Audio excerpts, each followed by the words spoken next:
tik mieste, bet ir visoje šalyje, didelio atgarsio sulaukusioje istorijoje priimami svarbus sprendimai.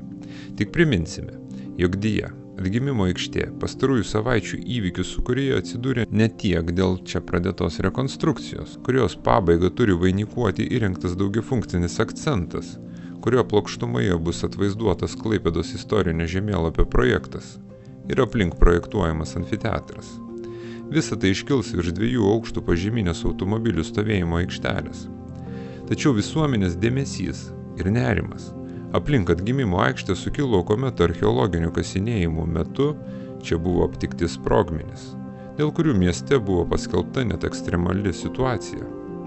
Dabar jau žinoma, jog ši nemaloni staigmena, o tiksliau per 20 sprogmenų, sėkmingai išgabenti iš Klaipėdos senamiesčio širdies bei neutralizuoti.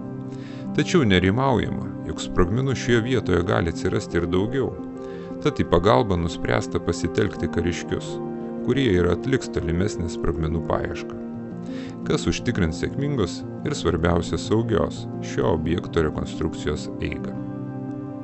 O mes savo žiūrovams norime priminti, jog Klaipėda TV tai visuomeniniais pagrindais paremta iniciatyva. Todėl ne tik prašome palaikyti šį kanalą savo patiktukais, komentarais ir prenumerata, bet ir siūlyti siužetus filmavimui. Ačiū, kad esate kartu.